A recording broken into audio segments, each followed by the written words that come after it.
पूरा INDI alliance मौन है इस करप्शन पर। आजादी के बाद किसी भी दल के सांसद के घर से इतनी बड़ी मात्रा में कैश नहीं पकड़ी गई होगी। कांग्रेस का मौन तो हमें समझ में आता है, क्योंकि इनकी फितरत ही भ्रष्टाचार की है।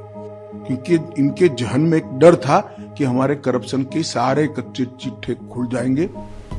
इंडी अलायंस के सभी लोगों ने इसका जवाब देना चाहिए। हमारी लड़ाई 2014 से भ्रष्टाचार के खिलाफ है। सर, क्या कहेंगे जिस तरीके से झारखंड के हालात हैं और जिस तरीके से वहां पे अरबों रुपए निकल रहे हैं कांग्रेस के सांसद के घर से, कई तरह के सवाल उठ रहे हैं। देखिए, मुझे तो बड़ा आश्चर्य है, आजादी के बाद किसी भी दल के सांसद के घर से इतनी बड़ी मात्रा में कैश नहीं पकड़ी गई होगी। सैकड़ों करोड़ों रुपए का कैश सांसद के घर से मिलता है और पूरा इंडी अलायंस मौन है इस करप्शन पर।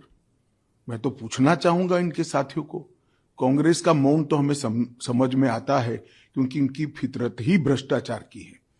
परंतु चाहे तृणमूल कांग्रेस हो, चाहे जेडीयू हो, चाहे आरजेडी हो, ये सारे दल डीएमके सहित चुप बैठे हैं।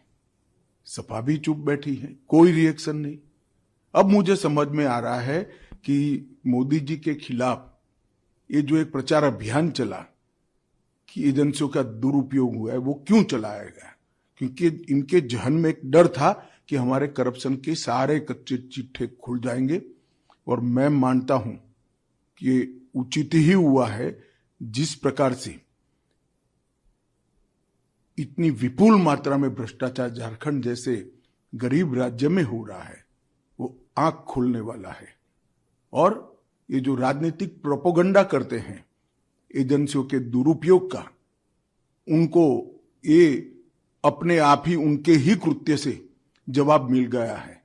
इतना भारी करप्शन करने के बाद भी अगर कोई एजेंसी काम न करे तो एजेंसी की क्षमता पर सवाल उठते हैं। और मैं मानता हूं कि राहुल गांधी से लेकर इंडी अलायंस के सभी लोगों ने इसका जवाब देना चाहिए। भारतीय जनता पार्टी ये मसले को बहुत नीचे तक, इस देश के जन जन तक ले जाएगी और जागरूकता लाने का प्रयास करेगी। हमारी लड़ाई 2014 से भ्रष्टाचार के खिलाफ है। ढेर सारे कदम नरेंद्र मोदी सरकार ने उठाए हैं, प्रधानमंत्री जी ने उठाए हैं, और इस दिशा में हम जन जागृति लाकर इसको जरूर लोगों तक पहुंचाएंगे।